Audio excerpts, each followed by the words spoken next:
Vamos a ver algunas distinciones entre apego infantil y apego adulto y cuáles son las diferencias principales en los distintos MOI, ¿no? Modelos operantes internos, dependiendo del estilo de apego. Algo ya alcanzamos a ver el otro día, ¿no? Varias cositas ya a propósito de las preguntas. Entonces, hoy día lo vamos a ordenar, ¿no? Completo a propósito del apego en el adulto más específicamente, ¿ya?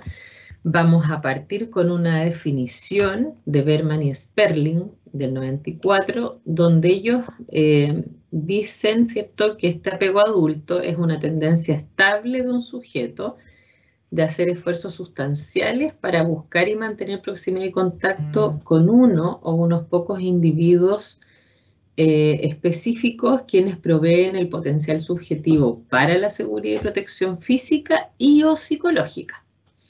Y también señalan que esta tendencia es estable, ¿cierto?, es regulada por los modelos operantes internos de apego. Y aquí los define como esquemas cognitivo-afectivo-motivacionales construidos de la experiencia del individuo en su mundo interpersonal. Entonces, miremos juntos, juntas, ¿no? ¿Cuáles les parecen a ustedes que desde esta definición ya se ve como aspectos en común con el apego infantil? Dejo abierto en el fondo la posibilidad de los que quieran comentar porque así vamos también repasando, ¿no?, los contenidos que ya hemos visto y que ustedes ya manejan, porque efectivamente esta definición tiene muchas cosas en común, ¿ya?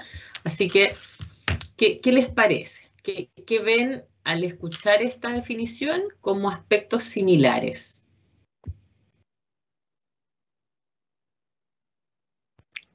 Profesora, Dígame.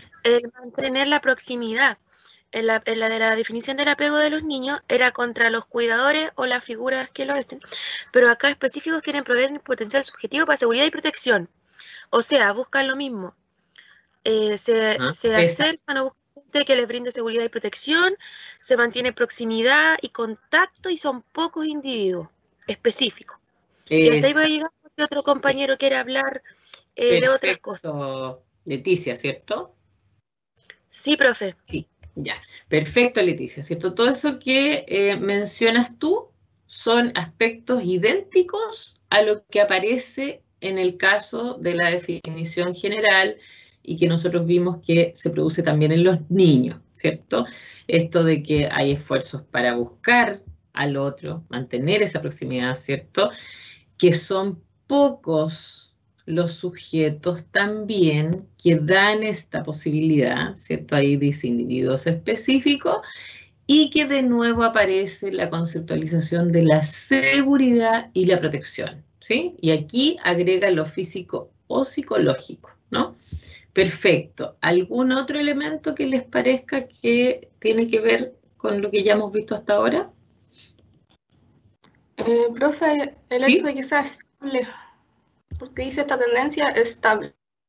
Exactamente, es decir, se mantiene en el tiempo, ¿cierto? No es algo que vaya cambiando, no es que a veces solamente durante la vida de un sujeto ocurra, no, es estable en el tiempo. Perfecto. ¿Algo más?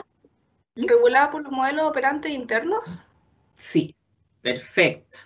Es decir, en el caso de los adultos, ¿cierto? Nosotros ya tenemos los esquemas formados, ¿sí? Entonces nosotros podríamos ver que en el caso de la adultez, ¿cierto?, todos los modelos operantes ya están funcionando. Cuando una guagüita nace, ¿cierto?, ¿tiene ya los modelos operantes internos formados? No, se forma No. dependiendo de cómo sean sus papás, pues dependiendo de cómo sean los cuidadores. Cómo ellos perciban si van a estar para él o no. O sea, si yo veo que mis papás van a estar ahí y van a estar cuando yo lo necesito y cuando no me van a dejar salir a explorar, va a ser un modelo operante seguro.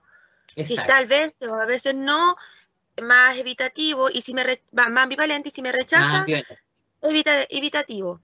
Entonces, él construye su modelo operante interno, pero después lo puede replicar con las otras personas, aunque que no sean figuras de apego. Exacto. Entonces, se fijan que aquí la definición, esa es una diferencia. Ya está asumiendo que en el adulto la tendencia ya está regulada por esos modelos operantes internos que ya están formados en el fondo, ¿no? Y ahí dice, los cuales son esquemas cognitivos afectivos motivacionales, construidos desde la experiencia en su mundo interpersonal. Es decir, estamos asumiendo que aquí los MOI ya están en funcionamiento, ¿no? O sea, que es esto que hablábamos la vez pasada. Es decir, yo conozco, por ejemplo, a alguien y automáticamente activo mis MOI sin pensarlo, ¿no? En cambio, en el niño, en la guagüita, cuando recién nace, la guagüita nace sin estos modelos operantes internos formados. Los va desarrollando desde que nace, ¿no? Pero a través de su trayectoria vital y ya desde los primeros meses los empieza a formar.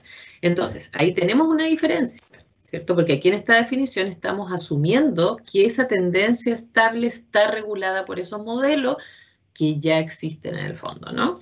Y entonces, para recordar un poquito lo que vimos la vez pasada, estos modelos operantes internos, ¿cierto? Tenían que ver, por un lado, con los modelos de sí mismo, del sujeto, ¿no? De sí mismo, de sí misma, en términos de cómo se ve el propio sujeto y también de los otros, especialmente de las figuras de apego, ¿no?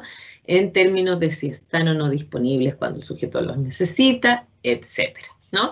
Entonces, Weiss, por ejemplo, señala que los criterios fundamentales que definen las relaciones de apego en la infancia deben producirse también con regularidad en la vida adulta, ¿no?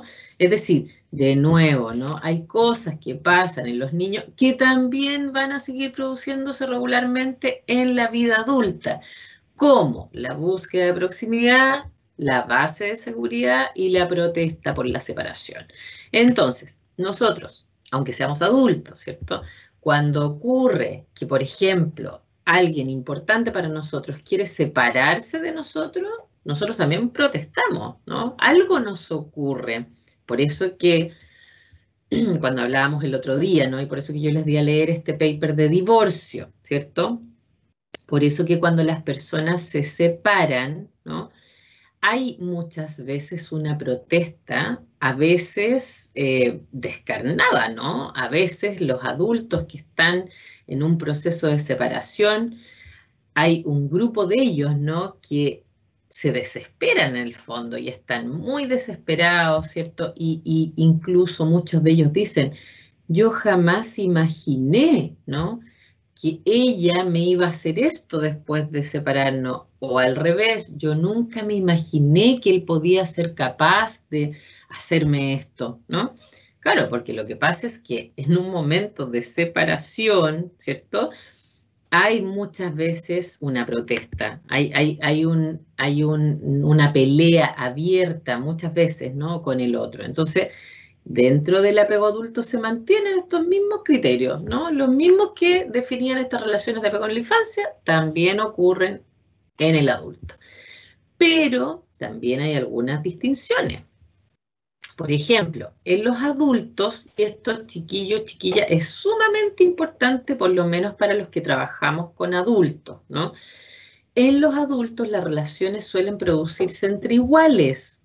Por lo tanto, lo que suele ocurrir es que hay una reciprocidad. ¿Se acuerdan que yo no muestro esa definición, pero muchas personas cuando hablan de la teoría del apego, ¿cierto?, muestran la definición más clásica de Bowlby, donde parece que la figura de apego siempre es más fuerte y más sabia, ¿no? Bueno, pero es que entre adultos eso no es así, ¿no? Muchas veces las relaciones de apego entre adultos están entre pares. Por ejemplo, las relaciones de pareja, ¿cierto? Muchas veces se producen en personas de edades más o menos similares o que están en etapas de vida más o menos similares, ¿no? Entonces, cuando eso ocurre, lo que se esperaría es que haya esta reciprocidad. Por ejemplo, que hay veces en que uno de los dos elementos de la diada, una de las dos personas de la pareja, ¿cierto?, da el apoyo, el alivio, el confort, por ejemplo, ¿cierto? La tranquilidad al otro, lo consuela, lo ayuda, lo acompaña, lo calma, ya. Pero en otros momentos, ¿no? Que la otra persona, por ejemplo, pueda estar pasando por una situación difícil, entonces ese otro adopta este otro rol de calmar, de acompañar, de sostener, ¿no?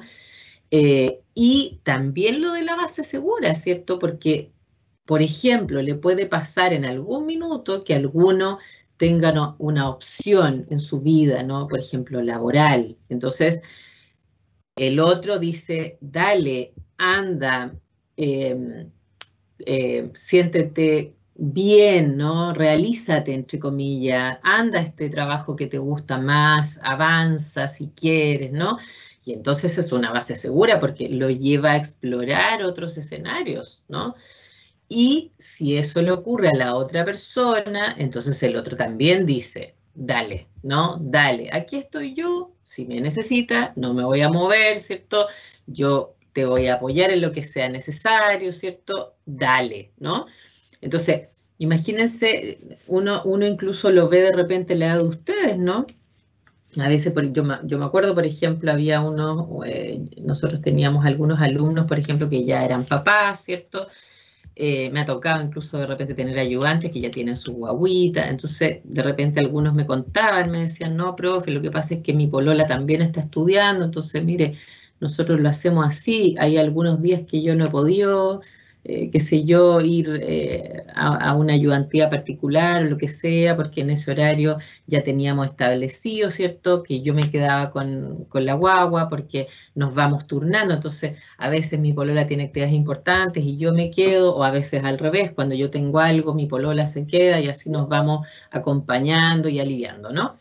O sea que en ambos casos es recíproco, ¿se fijan? O sea, yo le puedo brindar ayuda al otro en el momento que el otro lo necesita, pero luego me puede pasar que yo necesito esa ayuda, ¿no? Entonces es mucho más recíproco cuando el apego es desde el niño al adulto, ¿cierto? Se supone que es el adulto el que proporciona todo eso, no el niño, ¿no? En un contexto normal, esperable. A veces hay una relación inversa, ¿no? Y el niño a veces termina calmando al cuidador, pero se supone que eso no debiese ocurrir así, ¿no? En adultos eso es lo esperable, que sea recíproco, ¿no? En el adulto también no es tan seguro que predomine sobre otros sistemas relacionales. Alguien me había hecho esta pregunta hace varias clases atrás, no sé si se acuerdan, a propósito de lo que habían leído en el manual del Camil, en el libro, ¿no?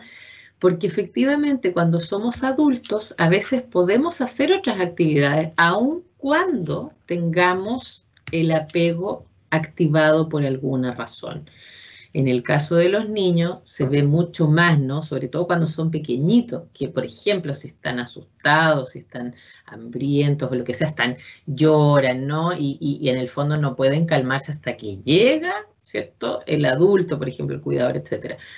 Pareciera que en los adultos a veces está esa posibilidad de que podemos intentar, ¿no? Dispersar, por ejemplo, la atención y seguir funcionando en alguna medida y que podemos hacer que este sistema no predomine, ¿no? Y por último, y eso también es muy importante, miren lo que dice ahí, a menudo el apego adulto incluye una relación sexual. A menudo. ¿Por qué? Porque cuando el apego se da en una pareja, ¿no?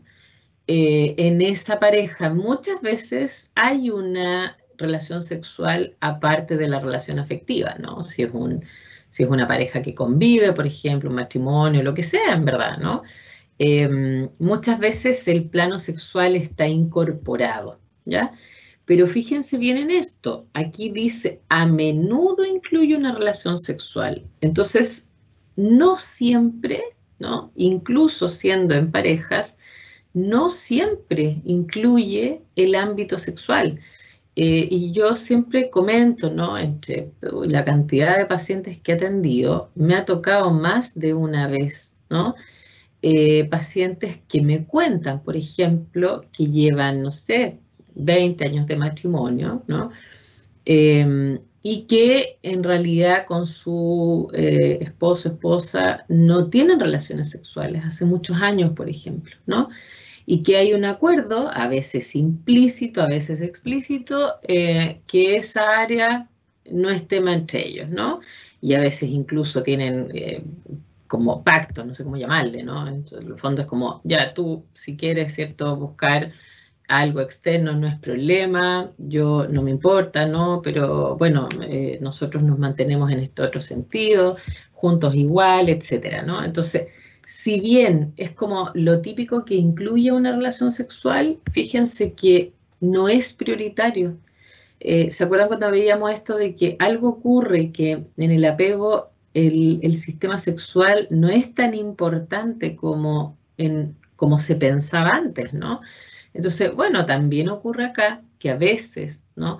A pesar de que son pareja, etcétera, lo sexual, como el plano sexual, no siempre está presente, ¿ya?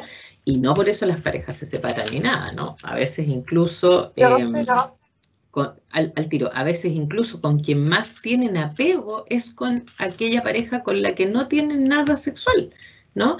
Y que lo sexual está remitido, por ejemplo, en otras relaciones, pero la figura de apego importante sigue siendo una, ¿no? Ya, sí, no voy a seguir profundizando en eso por ahora. ¿Ángela? Sí, profe, Sí. quería consultarle si Sí. en el apego adulto, bueno, esa era una duda que tenía ya hace mucho tiempo. ¿La Diga. amistad hace parte de la configuración del apego adulto? ¿O solamente tiene que ver con las relaciones como de pareja? Perdón, tú me preguntas, por ejemplo, si podría darse que entre amigos, amigas hubiese una relación de apego. Sí, o sea, cuando se nombra apego adulto, también están incluidas las relaciones de amistad. Ah, perfecto, no están incluidas las relaciones de amistad. Aquí es lo mismo que en el caso del niño. Las relaciones de amistad serían vínculos afectivos, ¿no? Es decir, relaciones donde hay intercambio de afectos que son importantes para el sujeto, ¿cierto?, etcétera, pero que no llegan a constituirse como figuras de apego. Así es. No tienen la intensidad, ¿no?, de aquello. Hay Entonces algunas... no ¿Sí? están incluidos los amigos, no están No, incluidos dentro de la relación de apego. no ¿Tendrían están que ser como esos incluidos. mejores amigos de chicos o que son súper unidos o tampoco no? No están No. incluidos. No. Hay algunos autores que dicen que en la adolescencia, por ejemplo, podría darse que algunos amigos se convirtiesen en figuras de apego, pero dado el periodo, o sea, dado que en el periodo de adolescencia, en el fondo las relaciones con los pares llegan a ser muy importantes, ¿se fijan? Pero lo habitual más en el adulto es que eso sea con una pareja, ¿no? Ahora, quizá uno podría pensar que hay alguna excepción, ¿no? Por ejemplo, dos amigos que se fueron a vivir juntos, que viven juntos por años. Bueno, tal vez ahí habría que ir al caso a caso, ¿no? Y que como amigos, amigas tuvieran una relación de tan alta intensidad que llegaran a producirse todos estos elementos, ¿no? No es lo habitual, no es lo habitual. Habría que, insisto, mirar el caso a caso, ¿no? Pero lo habitual es que los amigos no se transformen en figuras de apego. Ahora, distinto es que muchas veces, ¿no?, los amigos puedan ser muy importantes y uno puede apoyarse en ellos, etcétera, ¿no? Pero en general no cumple con estos requisitos, ¿ya? Sí cumple, por ejemplo, con estos requisitos un terapeuta, ¿ya?, que después lo vamos a ver en las clases cuando veamos el tema de la psicoterapia, ¿ya? Entonces, Mikulincer en el 2016 hizo este esquemita como para recordar, ¿no?, que los patrones de apego en la adultez tienen como distintos elementos que los van influenciando, ¿no? Por un lado, tienen los modelos operantes internos que se formaron durante la infancia, ¿cierto?, que esos son los que vienen de la trayectoria vital en el fondo. También tenemos todas las experiencias relevantes de apego durante la infancia, durante la niñez y durante la adolescencia, ¿no? Pero también tenemos las experiencias relevantes del apego que son actuales. Por eso que es tan importante no olvidar, ¿no?, que estos modelos internos, que son sobre los que se basa en el fondo el estilo de apego en el adulto, ¿cierto?, no son inmodificables, no son aspectos que uno tendría que decir que están rígidos, ¿no? Ahora, por supuesto que a veces no es fácil instaurar estas diferencias, ¿no?, o que se produzcan, pero las experiencias actuales pueden ir haciendo que los patrones de apego en la adultez también vayan variando, que se vayan enriqueciendo, que se vayan cuestionando, y que a propósito de eso sí se pueden ir modificando, que es muchas veces lo que pasa, por ejemplo, en una experiencia terapéutica, ¿no? Entonces, este apego en adultos, la primera persona o el grupo de personas que empezaron a hablar de esto, ¿no?, porque acuérdense que esto efectivamente partió en infantes, ¿no?, en guaguitas. Sin embargo, el grupo de Mary Main, que era una de las fotos que estaba puesta en el PPT anterior, a principios de los 80, en la Universidad de Berkeley, el equipo de Mary Main creó la Adult Attachment Interview, que es famosa, conocida, ¿cierto?, a nivel mundial como la AAI, ¿no? Probablemente muchos de los textos que ustedes van a leer se van a encontrar con esta entrevista, porque esta entrevista es como el gold estándar, es como, en el fondo, el punto de referencia dentro de la evaluación del estilo de apego en el adulto, ¿no? En esta entrevista lo que se hace es que se clasifica la narrativa del sujeto, es decir, la forma en que el sujeto responde, ¿no? Se evalúa el estado mental del sujeto en relación al apego, es decir, cómo el sujeto se encuentra en la actualidad en relación con su apego, ¿no? Sin embargo, esta entrevista no se ha publicado en el sistema de codificación de la AI, y la única posibilidad de conocer como de manera profunda y detallada la forma en que se utiliza es a través de una capacitación que en general suele ser intensa, suele ser muy cara, ¿no?, bastante cara, y se realiza principalmente en países de habla inglesa. ¿Cuáles son las temáticas centrales? Muchas veces se describe, ¿cierto?, la relación con la figura apego en la infancia, de los recuerdos de penas, enfermedades, rechazos, separaciones, amenazas, pérdidas, y el efecto de las experiencias de la infancia en el desarrollo de la personalidad. Esos son los grandes temas, ¿no? Yo tengo aquí puesto, y es solamente para que las miremos en conjunto, ¿no? Yo tengo aquí puestas algunas preguntas, ¿sí? Dígame. Disculpe, es que era una duda de la anterior. ¿Sí? ¿Se va, esta entrevista del AAI, va viendo el apego en base a la narrativa que va teniendo la persona al expresarse? Sí, en Ya, función de cómo contesta el sujeto. Ya, profe. Gracias. Sí. Disculpe la interrupción.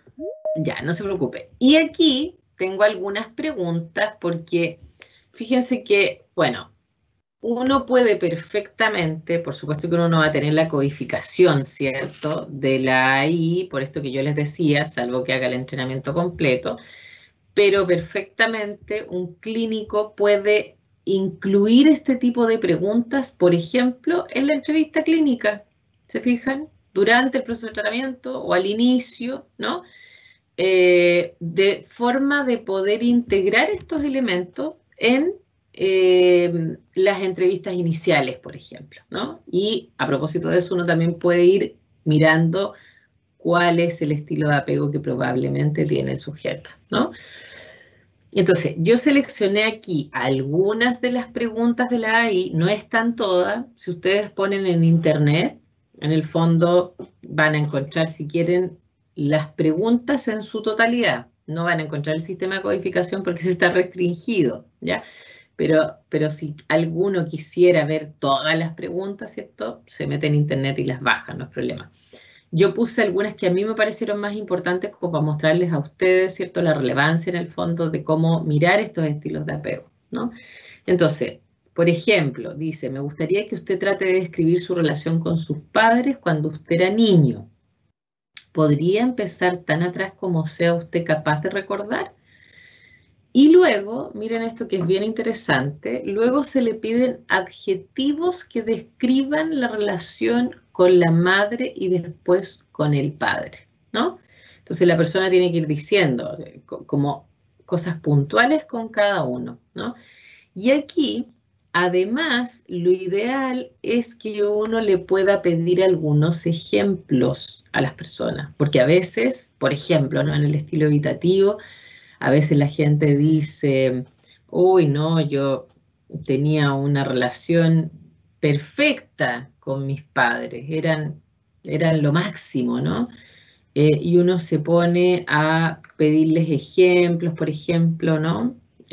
Cuénteme, ¿me podría contar alguna situación en la que usted pueda comentarme donde se vea esa característica, ¿cierto? Que eran fantásticos. Entonces, hay veces que las personas no pueden, ¿no? No, es que no me acuerdo de ninguna, ¿no? Pero de verdad era maravilloso, ya, ok, es atípico, ¿no? Que alguien no se acuerde. Y lo otro que a veces pasa es que cuando se le piden ejemplo, uno se da cuenta que eso que está descrito por la persona no es tan fantástico, ¿no? Entonces, es como importante poder decir, ok, pero ¿cómo, si da una característica, un adjetivo, si me pudiera dar un ejemplo, si me pudiera contar una situación, ¿no? En que eso ocurría, etcétera, ¿ya? Después, ¿con cuál de sus padres se sentía más próximo y por qué? ¿No? Porque a veces uno también ve que con alguno de los progenitores hay diferencias en la relación, o se siente más seguro, lo que sea, ¿no? Ya habíamos visto incluso esto que varios me preguntaban. A veces no es el mismo estilo con cada uno de los progenitores, incluso, o sea, con algunos se sienten más seguros, con otros no, ¿no? ¿Qué hacía cuando estaba preocupado o disgustado? ¿Puede recordar qué pasaba cuando se lastimaba o sufría una pequeña lesión física? ¿Recuerda algún incidente específico? Acuérdense que nosotros sabemos que el sistema de apego se activa en situaciones de angustia, ¿no? Entonces, por eso que estas preguntas tienen mucho sentido, porque, claro, cuando alguien está más angustiado, preocupado, ¿no? Entonces ahí podemos ver con más claridad cómo la persona se dirige hacia su figura, ¿no? Lo mismo cuando alguien se lastimaba, se caía, ¿cierto? Pucha, ¿cómo puede recordar qué pasaba? Probablemente qué hacían, ¿no? Los que estaban alrededor, etc. ¿Alguna vez estuvo enfermo de pequeño? ¿Recuerda qué pasaba? Lo mismo, los niños, chiquillos, chiquillas, cuando están enfermitos, los niños pequeñitos, las guaguitas, ¿cierto?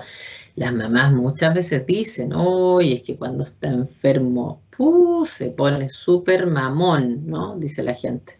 No, enfermo, se pone súper mañoso y lo único que quiere es que estar conmigo y es terrible porque no puedo salir, ¿no? Pero, oye, pero sí, es que se pone insoportable cuando está enfermo, dice alguna gente, ¿no? Bueno, los niños cuando están enfermitos, enfermitas, lo que les ocurre es que tienen activado su sistema de apego, porque probablemente tienen angustia, tienen miedo, sienten malestar, ¿no? Corporal o lo que sea. Entonces eso implica que el sistema de apego se activa y más necesitan a sus figuras, ¿no? Entonces uno puede también ver cómo reaccionaban estos cuidadores a las enfermedades, ¿no? ¿Cuándo fue la primera vez que recuerda una separación suya de sus padres? ¿Cómo respondieron usted y ellos? Hay otras separaciones que destaquen en su recuerdo, ¿no? O sea, ¿cómo esos padres reaccionaban? ¿Cómo lo hacían? ¿Qué hacían si había una separación, no? Yo siempre me acuerdo de un paciente que tenía que me contaba, ¿no? Que cuando él era muy pequeñito, meses, los papás habían tenido la oportunidad de irse a hacer no sé qué cosa al extranjero, no me acuerdo. Uno de ellos era profesor justamente universitario. Entonces habían tenido la posibilidad de irse, no sé, pónganle ustedes a Europa. El paciente era chileno, talquino de hecho. Habían tenido la posibilidad de irse a Europa, entonces, pero era un viaje largo, como, no sé, 4 meses, una cosa así, ¿no? Y él guagüita. Bueno, por supuesto que él no se acuerda, digamos, al menos conscientemente, ¿no? Entonces, claro, él me cuenta y me dice, pero bueno, mis papás siempre me dijeron que habían preferido irse ahí porque como yo era una guagua recién, en el fondo como que era el momento que yo no cachaba nada para irse, ¿no? Entonces me dejaron con mi abuela, creo que lo habían dejado y así como, ah, ya, vamos, chao, ¿no? Y se habían ido todos esos meses. Y luego habían vuelto, ¿no? Así como piola, después de varios meses, nadie hizo como ninguna cosa mayor, ¿no? Por este viaje, nadie dijo, pucha, es complicado, es muy chiquito. No, así como, da igual, ¿no? Aprovechemos ahora que es guagua, ¿no? Así como, vámonos. Entonces, o sea, imagínense, pues no todas las familias viven las separaciones de la misma manera, ¿se fijan? Hace un tiempo también me tocó supervisar a un proceso que era, bueno, era un proceso, a mí me tocó verlo desde el punto de vista del adulto, y otra colega mía estaba viéndolo desde el punto de vista del niño. Eso fue un caso que se atendió en el CAPI. Estaba la María Ignacia Sepúlveda, que ustedes la deben conocer, ¿no? Ella atendía al pequeñito. Entonces, en algún minuto estuvimos juntas viendo algunas escenas en vivo, en espejo, con un grupo de alumnos que en esa época teníamos un OPP de Buen Trato, teníamos un programa que era bien conocido de Buen Trato que lo dirigía la Maribel Vega. Y resulta que el papá de ese pequeñito consultaba porque la mamá del chiquitito se había ganado una beca o algo para ir a especializarse en México, ¿no? También varios meses, no me acuerdo, el niñito era más grande, tenía unos 5 añitos. Entonces la mamá se había ganado esta beca y se iba a ir a este intercambio por 6 meses, ¿no? Entonces el motivo de consulta había sido porque ellos llevaban al pequeñito, lo llevaron justo antes que la mamá se fuera, porque querían prepararlo para esta separación de la madre. Entonces, imagínense, esa es otra forma de como de vivir una separación, ¿no? Pero era heavy porque el papá del niñito, que era pareja de la mamá que se fue, ¿no? A mí me tocó verlo después en espejo un par de veces cuando ya la mujer se había ido. Bueno, y les empezó a pasar que este niñito no quería jugar, po. Se fue la mamá y este niñito entró como en un estado así como que no quería jugar, que llegaba al colegio, no sé, pues antes, no sé, qué sé yo, veía tele, qué sé yo, se entretenía. Ahora llegaba del colegio y no quería jugar y estaba encerrado en su pieza y como que no quería hacer nada, ¿no? Bueno, imagínense cómo está el papá preocupado, súper urgido el chico, era re joven el papá.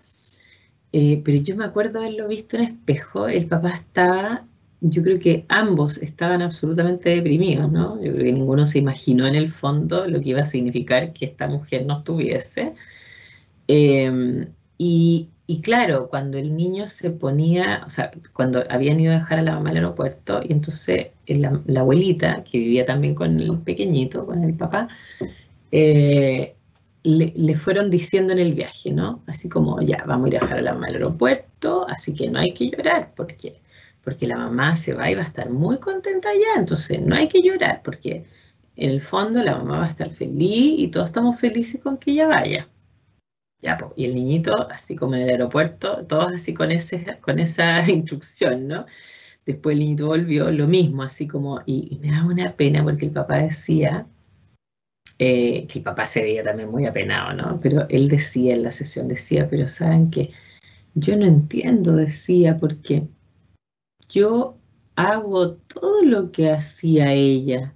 O sea, yo, por ejemplo, no sé, pues ella, qué sé yo, trataba de jugar con él, lo bañaba, lo hacía dormir, y yo hago todo eso, entonces no entiendo por qué él está así, decía el papá, pero tenía una pena así como negra, y el niñito estaba totalmente así en duelo en el fondo, echando de menos a la mamá, o sea, pero claro, todo esto manejado por esta familia de esa manera, o sea, de esa manera manejaron esta separación, ¿no? Ya, hagamos como si nada de esto ocurrido, ¿se entiende? Entonces, el pobrecito el papá, ¿no? O sea, tratando él de hacer todo, ¿no? Entonces decía, pero no entiendo cómo, ¿qué pasa si yo hago lo mismo que ella, ¿no? Era como, o sea, es como yo la estoy reemplazando, ¿no? ¿Por qué entonces él está así? Ya.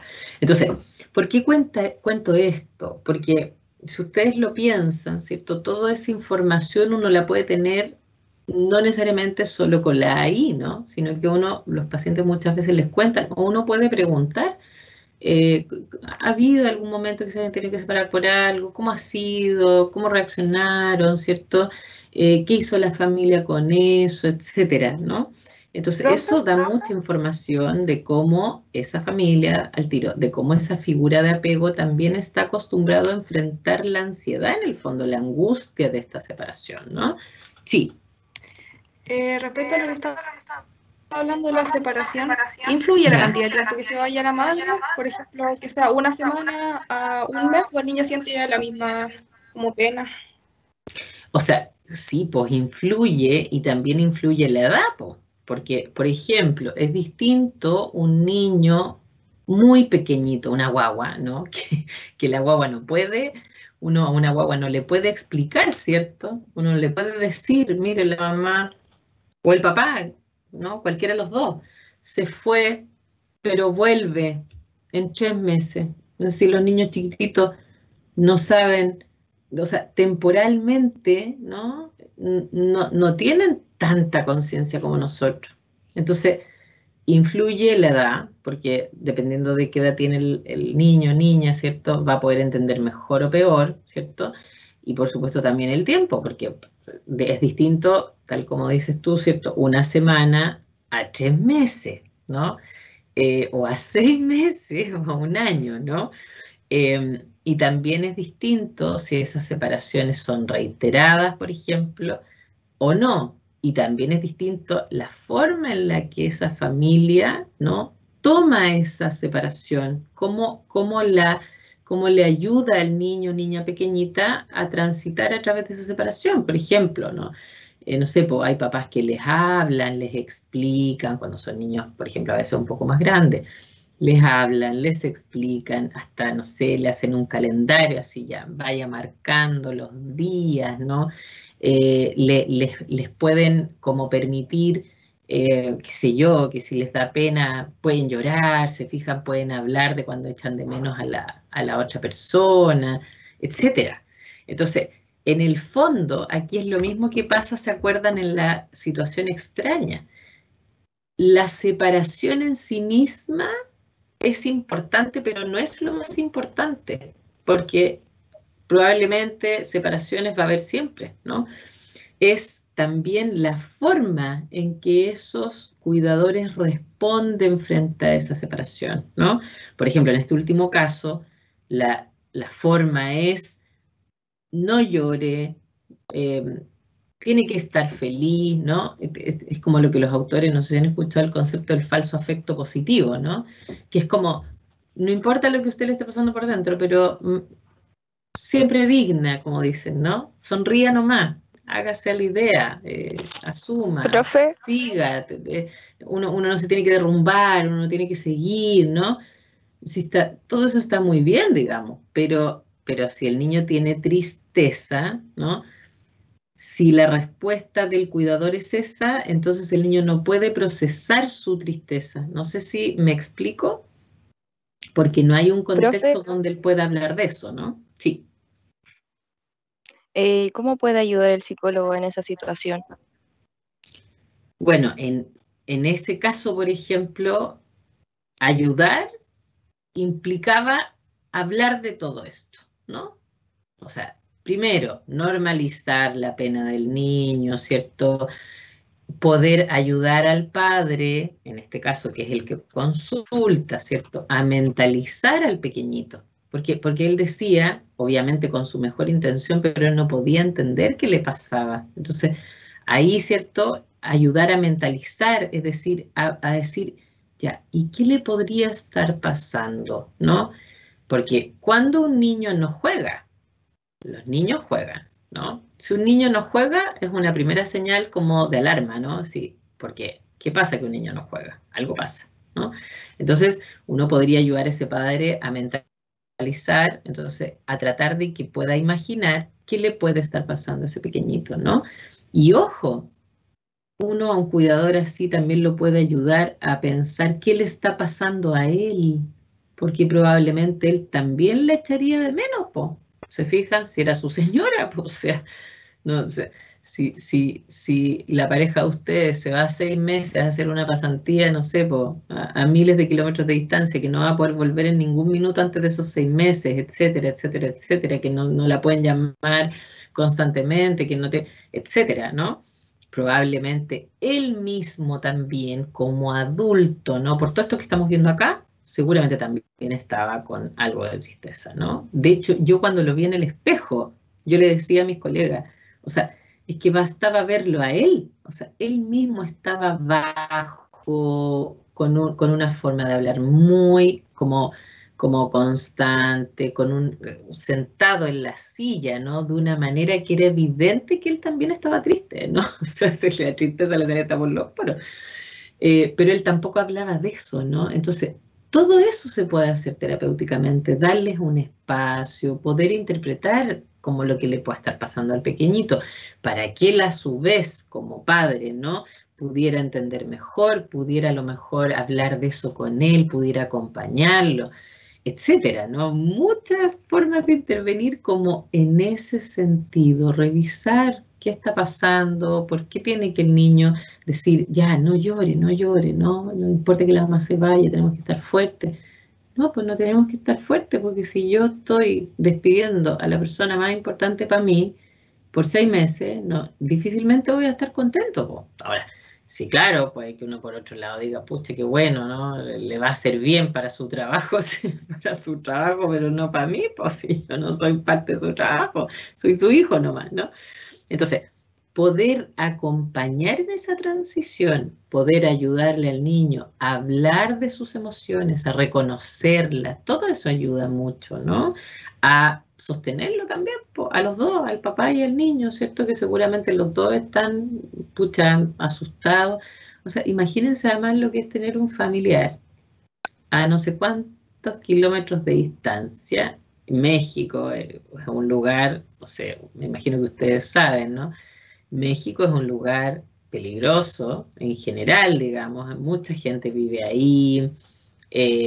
Efectivamente, bueno, probablemente como vivir en una gran ciudad, ¿no? Entonces, claro, en el fondo sin poder hacer nada desde lejos, en general eso produce angustia, ¿no? Cuando uno se separa de la persona que quiere, produce angustia, produce rabia, produce tristeza porque el otro no está, ¿no? Entonces, en el fondo es esto, cómo reaccionó este grupo de personas, ¿no? Después dice, hay otras separaciones que destaquen en su recuerdo. Luego dice, ¿alguna vez se sintió rechazado de pequeño? ¿Cuántos años tenía la primera vez que se sintió de esta forma y cómo reaccionó?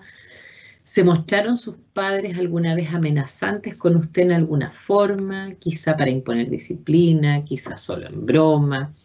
Siente que esta experiencia le afecta ahora como adulto, influye en su manera de acercarse a sus propios hijos, ¿no? Y ahí, imagínense, esta última pregunta, ¿influye en su manera de acercarse a sus propios hijos? Es como, ya, esto le ocurrió a usted en su infancia, ¿no? Pero eso le impacta ahora en cómo usted a su vez cría, ¿no?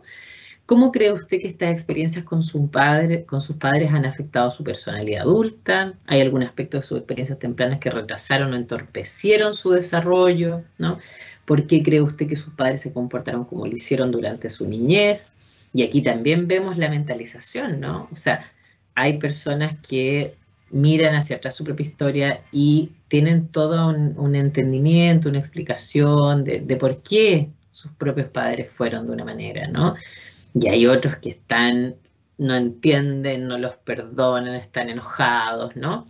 Se pregunta también si el sujeto de niño perdió a su padre, a su madre u otra persona querida y cercana, ¿no? Aquí están también los abuelitos, por ejemplo. Yo he tenido pacientes que, no sé, han sufrido más cuando perdieron a su abuelita, porque la abuelita los había criado, ¿no? O sea, era la persona en la que más confiaban en la vida, a la que iban siempre que tenían un problema. Y sufren más cuando esa abuelita parte que cuando parten sus propios padres, ¿no? Luego también se pregunta si perdió a otras personas importantes en la niñez y adultez. Pregunta también cómo es la relación con los padres en la actualidad. ¿Cómo responde usted ahora en términos de sus sentimientos cuando se separa de su hijo, ¿no? Y ahí vamos al presente. Entonces, esta es una entrevista, yo insisto, yo tomé solo las preguntas que a mí me parecieron que a ustedes les dejaran como más evidente, ¿no? ¿Cuáles son los temas que uno intenta como construir para ver cómo efectivamente esa persona adulta ha ido teniendo, ¿cierto?, todo esto en términos de sus propios modelos operantes internos, cómo han sido los cuidadores, cómo han sido las figuras de apego, cómo esa persona se ha ido construyendo, ¿no?, para llegar a ser el adulto que es en el fondo. Esto solo para recordar, ¿no? Nosotros en Chile, por ejemplo, podemos evaluar con este instrumento que es el CAMIR, que es el que validamos nosotros con un equipo acá en Chile, que ustedes leyeron esta primera parte del libro, y que la ventaja que tiene, a diferencia de esta, que hay que capacitarse, que en el fondo cuesta mucho porque es un sistema de codificación del discurso, ¿no? La ventaja de este otro es que uno mete simplemente los puntajes en el computador y tiene puntajes en prototipos, ¿no? Que es lo que yo les mostré el otro día en el final de la clase, no sé si se acuerdan, a propósito de mostrarles cómo los puntajes en los prototipos pueden ser distintos y puede ser más de uno, ¿no? ¿Cuáles son las categorías que arroja la AAI? Volviendo al tema de la entrevista, ¿ya? La entrevista de apego adulto, la AAI, tiene 4 grandes categorías, que son el prototipo seguro, autónomo, el prototipo evitativo indiferente, el prototipo preocupado o ambivalente y, por último, el desorganizado o irresuelto, ¿no? Que también le llaman el no resuelto, ¿ya? Y aquí vamos a mirar un poco, porque ahora estábamos hablando de las preguntas, ¿no? Ya, aquí vamos a mirar a nivel general qué es lo que se observa en esas entrevistas dependiendo del estilo de apego de cada sujeto, ¿ya? Entonces, primero, ¿cierto? ¿Seguro o autónomo? ¿Cómo responden esta entrevista las personas que tienden a estar en un prototipo de mayor seguridad, ¿no? Son personas que recuerdan el pasado fácilmente, ¿no? Y pueden explorarlo en un relato en general cooperativo, reflexivo, coherente, consistente, sincero, equilibrado. Es decir, que aquí una persona puede reflexionar, en la medida que va reflexionando, por ejemplo, de situaciones más dolorosas, probablemente se le va a notar que es un tema doloroso. Si está relatando eventos más felices, se le va a notar que está contento, ¿no? O sea, hay una coherencia entre las distintas emociones, las distintas ideas, etcétera, ¿no? Son personas que suelen valorar el apego, es decir, que declaran que las relaciones son importantes, que las relaciones entre personas, en padres, hijos, ciertos familiares, etcétera, son importantes para ellos, que en el fondo ellos consideran que es valioso tener relaciones, etcétera, ¿no? Son personas que suelen sentirse cómodas al hablar de su pasado y que pueden integrar tanto recuerdos positivos y negativos, no solo positivos o no solo negativos, ¿no? Y que en general tienen congruencia entre las emociones y las ideas. Entonces, al tiro, si nos está contando algo verdaderamente triste, probablemente sus ojitos van a brillar, ¿cierto? Y nos va a decir, esto todavía me da tristeza cuando lo recuerdo, ¿no? Pero no se va a mostrar riéndose cuando está contando algo que fue muy doloroso, por ejemplo, en su historia, ¿no? Por ahí alguien tenía una pregunta. Sí, profe, yo. Sí. Francisco. Francisco. ¿Se puede dar que la persona no pueda recordar el pasado como claramente, pero no por una cosa de algún evento o porque tenga algún apego un poco más tirado como hacia lo evitativo, sino que se vea que solo no recuerda como esos episodios de su vida, ¿se puede dar eso? O sea, que pueda tener un apego seguro, pero solo no tenga recuerdos, o siempre va ligado ya a otra razón el que no recuerde.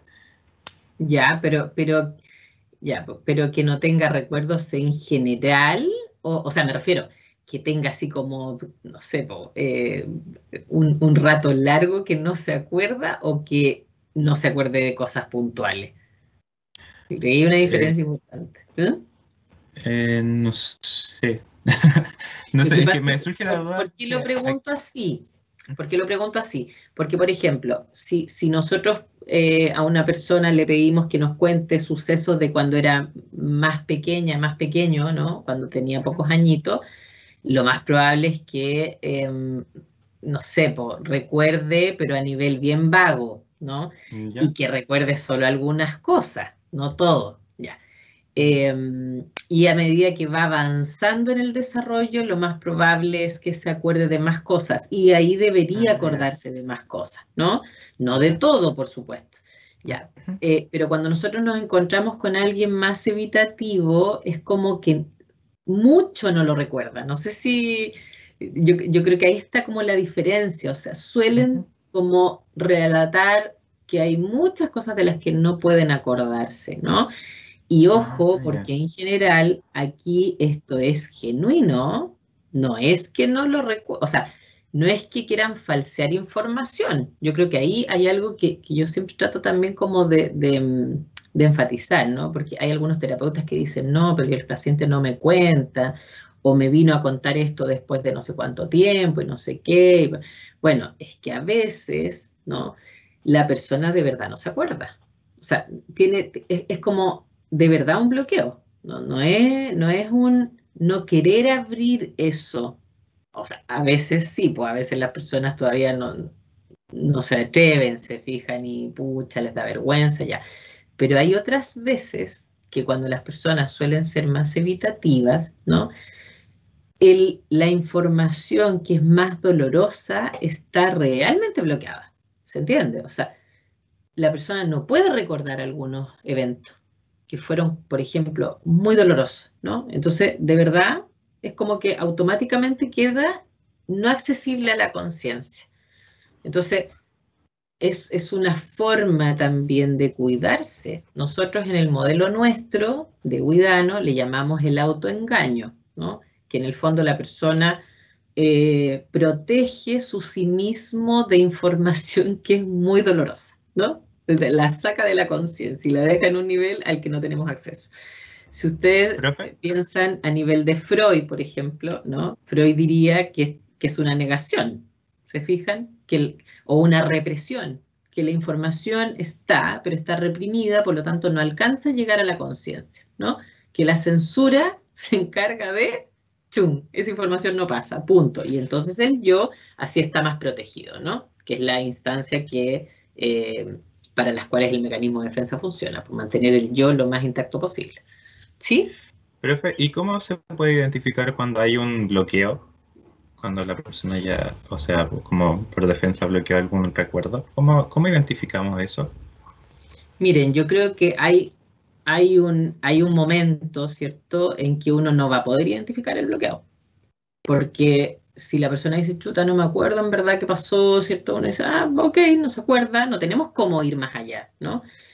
Ahora, lo que sí suele ocurrir, y eso en la experiencia práctica, eso sí a mí me pasa mucho, es que en la medida que uno va como abordando las temáticas, empiezan a aparecer como elementos, ¿no? Y muchas veces la persona dice, no me acordaba de esto. Que así como, ahora que usted me lo pregunta y que le estoy contando, de repente me vino esa imagen, ¿no? Es como, y es súper como, pucha, ¿cómo decirlo? ¿No? Es súper potente porque es información que muchas veces ni la persona sabe que la tiene, pero al ir hablando acerca de ciertos sucesos, etcétera, entonces como que vuelve, ¿no? Como a veces la gente lo describe como un flashback, es como, ¿sabe que ahora que le estoy contando, no sé por qué, me vino algo a la mente? que de verdad no me acordaba, ¿no? Y entonces ahora se lo voy a contar, ¿no? Entonces, bueno, a veces no se puede apurar ese proceso. Bueno, ustedes saben que igual hay gente que hace hipnosis y todas esas cosas, ¿cierto? Y la hipnosis, en el fondo, lo que hace un poco a veces, no siempre funciona, pero a veces sí, es justamente apurar ese proceso, po. El problema es que a veces, por apurar ese proceso, ¿no? Las personas quedan en un estado como mental absolutamente desestructurado. O sea, no siempre es buena idea hacer eso. A mí me parece que si alguien bloquea una información porque es demasiado dolorosa, a mí, desde como yo trabajo, yo prefiero que todo sea a su tiempo. Es decir, no apurar al paciente. Si el paciente en realidad no está en condiciones y no se acuerda, no importa, no se acuerda. O sea, la información va a parecer igual, porque además piensen en esto. En el caso de la persona, lo que ocurre en la sesión con el terapeuta en el fondo es que la persona igual siempre está activando sus modelos operantes internos. O sea, en la relación con nosotros van a ir pasando situaciones que igual van a evidenciar información sobre su figura, sobre cómo se siente la persona. Entonces, aun cuando uno no entre directamente en el recuerdo y obligue al otro, ¿no?, a recordar, esa información va a aparecer igual, a lo mejor de otra manera, etcétera, ¿no? Pero en general suelen ser los estilos evitativos los que efectivamente tienen más vacíos de memoria y bloqueo de recuerdo. Eso, de hecho, eso es una categoría en los instrumentos, el bloqueo de recuerdos, ¿no? Entonces, aprovecho, y Francisco, al tiro te pregunto, para aprovechar esto, ¿no? Paso al evitativo, ¿no? Que el relato suele ser más incoherente o incompleto. En general, hay poca información sobre la historia personal y vacíos de memoria. Es decir, que la persona dice, no, es que ese periodo no sé, no me acuerdo, ¿no? No me acuerdo, no logro como traerlo a mi memoria, ¿no? Indiferente a las experiencias y vínculos de apego. Parece minimizar el significado de las relaciones íntimas. Entonces, lo que uno ve en estos pacientes muchas veces es como un discurso, ¿no? Como de, oh, qué lata, así como yo por mí estaría sola o solo, ¿cierto? Y preferiría no tener que ver con nadie y me carga, ¿no?, que la gente siempre me pregunte que por qué estoy soltera cuando yo estoy feliz así, y a quién se le ocurrió, ¿no?, la idea de que uno tiene que estar con otras personas para estar contento, contenta. Yo me encanta mi soledad, ¿cierto? Trabajo un montón y soy súper eficiente, y si estuviera con una persona, ¿no?, podría trabajar mucho menos y eso me cargaría. Entonces yo soy feliz así, creo que las relaciones no es lo más importante en la vida, ¿no? Ahora, yo estoy dando el extremo, ¿no? Ese sería un evitativo como extremadamente evitativo, ¿no? Y lo que se ve, eso sí es interesante, ¿no? Y eso yo lo uso mucho con los pacientes evitativos, porque uno lo que ve en su discurso es una incongruencia entre las emociones e ideas. Entonces hay veces que, por ejemplo, ¿no?, están contando algo muy triste, ¿no?, y están sonrientes, por ejemplo. De hecho ahora que di el ejemplo, ¿no?, me acordé de una chica que atendí hace algunos años, cuando dije esto, que era una chica así, ¿no?, una chica que había tenido en algún minuto una relación de pareja, pero hacía años, cuando fue a consulta, ya hacía años había terminado con ese chico, y ella tenía este discurso como de sí misma, ¿no? Me decía, pero Luzmenia, mira, ella de haber tenido en ese minuto unos 30 años, ¿no? Pero Luzmenia me decía, mira, yo, pucha, soy súper buena en mi pega, me saco la cresta trabajando. Imagínate, me decía, que yo estoy de lunes a domingo trabajando, porque en realidad el sábado y domingo sigo trabajando, no tengo tiempo para nada. Mi jefe me manda correos los sábados, los domingos, tengo que estarle contestando, ¿no? Entonces imagínate a qué hora. O sea, me decía, yo estoy bien así, yo prefiero estar sola, ¿no? Y si tú me preguntas para estar en una relación y que voy a perder tiempo, es como que no, ¿no? Y ella muchas veces cuando me contaba algunas situaciones, bueno, ella tenía una vida así muy impresionante porque el papá, bueno, de partida el papá había fallecido de una forma muy extraña, que nunca como que se había aclarado, ¿no? Y fue una situación muy traumática porque de un día para otro como que él desapareció, ¿no? Entonces fue, bueno, después lo encontraron y todo, pero fue muy extremadamente traumático. De hecho, yo creo que me vino ella a contar detalles de esa situación después de meses de psicoterapia. Y ella, cuando contaba algo triste, se reía todo el rato. Todo el rato. Yo estaba todo el rato riendo. Entonces yo de repente le preguntaba y le decía esto, ¿no? Como, sabes que te veo y como que me da la impresión que eso que me estás contando a lo mejor es algo que puede ser difícil, pero cuando me lo cuentas, me lo cuentas riéndote. Entonces como que me cuesta, le decía yo, entender bien. ¿Será que, o sea, será que no te impacta tanto y me lo cuentas así? O a lo mejor te da susto, te pasa algo más y esa risa no es porque estés contenta, sino que es por otra cosa, ¿no? O sea, como mostrar esa incongruencia de a poco, ¿no? Sobre todo con estos pacientes, porque los pacientes evitativos son súper buenos para irse de psicoterapia, de partida, ¿no? Muy buenos para irse, ¿no? Como buenos para desertar, porque en el fondo, imagínense, no valora mucho la relación, por lo tanto, oye, esa chica, olvídense cómo me trataba, o sea, y yo no es la única con la que me ha pasado también con otros pacientes bien evitativos, ¿no? Los pacientes evitativos jamás agradecen nada. Es como que la psicoterapia es así como un trámite, ¿no? Y llegan con una actitud que hay que tener como guata para soportar, ¿no? O sea, hay que tener en la mente que eso no es porque no valoran el trabajo de uno, sino que es por la historia que han tenido, ¿no? De rechazos. Entonces, todo es así como ya, no importa, ¿no? Esa chica, por ejemplo, de repente me escribía, o yo le escribía, por ejemplo, para confirmar la hora, porque yo manejo a través de WhatsApp, no tengo secretaria. Entonces, por ejemplo, de repente no me contestaba en día. Después me mandaba un mensaje y me decía, oye, Luzmenia, perdón, justo tenía reunión, entonces no voy a poder ir, sorry, ¿no?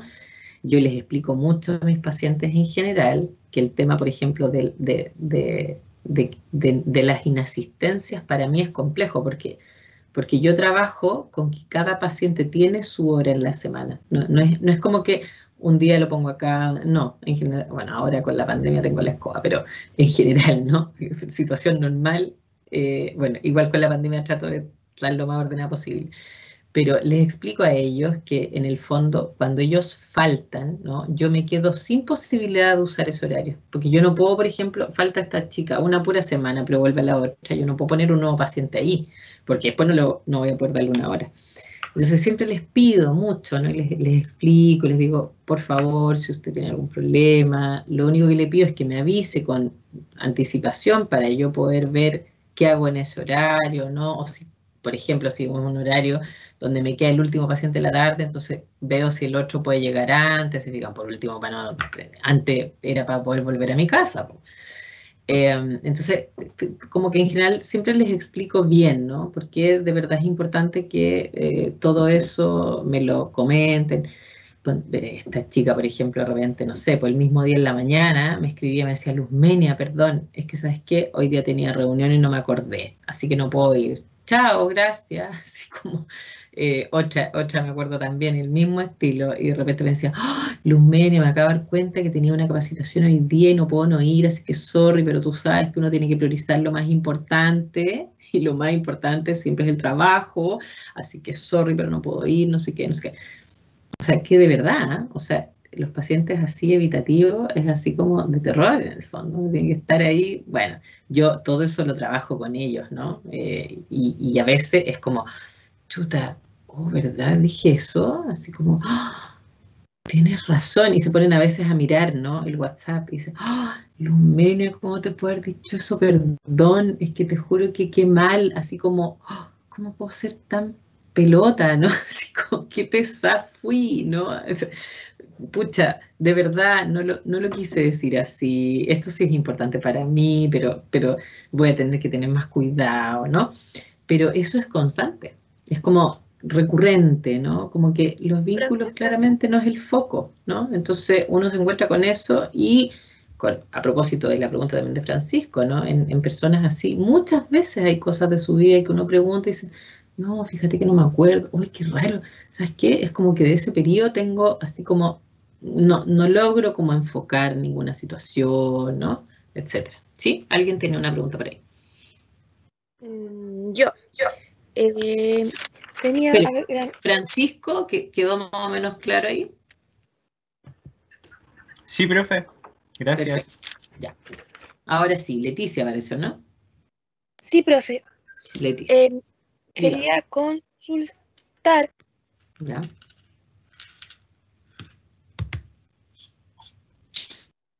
¿Aló? Se me fue. Ay, sí, se había apretado el micrófono apagado. Sí. Tenía una duda de antes. Ya. Usted cuando dijo que la señora se fue por muchos meses a México y al niño lo prepararon, entre comillas. Sí. Pero, ¿usted qué recomienda? A esos niños hay que preguntarles, obvio que hay que preguntarles, pero a ese niño le preguntaron cómo se sentía respecto a eso, los papás, qué sentía respecto a que la mamá se fuera o fue toda imposición. Nada de eso. No, al niño le dijeron, tenemos que estar felices porque la oportunidad que tiene la mamá es súper buena, porque a la mamá le va a servir mucho para su trabajo, ¿no? Entonces tenemos que estar muy contentos y apoyarla. Eso le dijeron a ese niño. No Nadie le preguntaron preguntó nunca. cómo se sentía. No, nadie Ya. le preguntó. No, Ahí me no. queda más claro. Y yo creo que además nadie le preguntó tampoco porque yo creo que ni el mismo papá del niño, o sea, porque acuérdense de esto, muchas veces los estilos de apego de los cuidadores también influyen en la forma que ellos se relacionan con sus hijos. Aquí nada que hacer, ¿se fijan? O sea, uno no se puede sacar la cabeza cuando es papá, pues, ¿qué le va a hacer uno con su historia? Tratar de entenderla lo mejor posible, ¿no? Pero uno se relaciona a su vez con sus hijos de una manera que evidencia los propios estilos que tiene el cuidador, ¿no? Entonces, si uno, por ejemplo, tiene un estilo más inseguro, si a su vez el cuidador no tuvo la opción de tener padres que también mentalizaran sus propias conductas, por ejemplo, ¿no?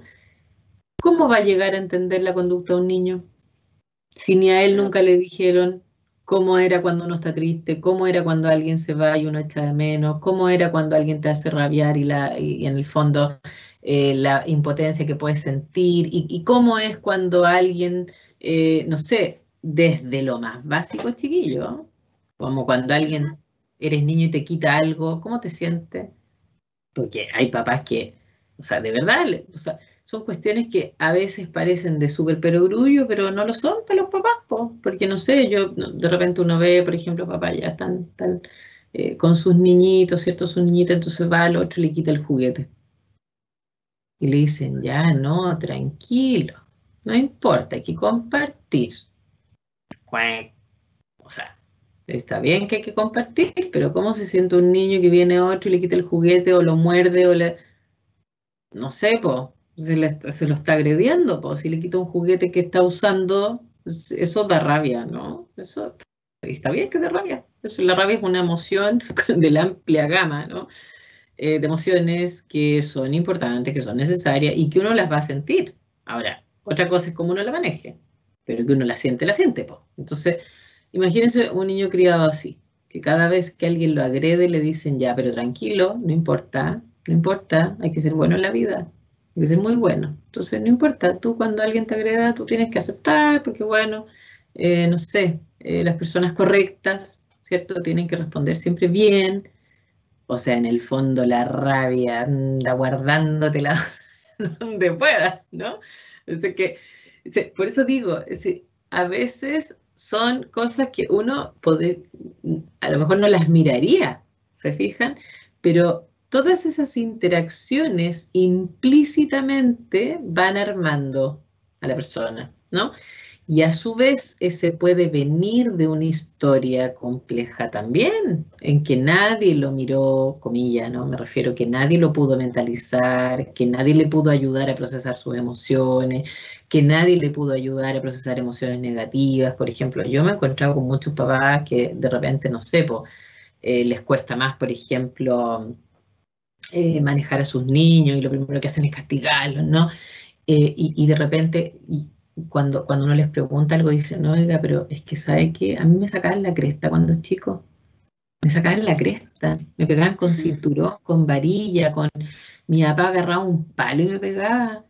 Yo nunca le pegaba a mi hijo, nunca le voy a pegar, pero ya es como mucho, pues dice la gente, si yo no le pego, a mí me criaron a puro golpe, yo nunca le he pegado, entonces ¿por qué se comporta así? ¿No?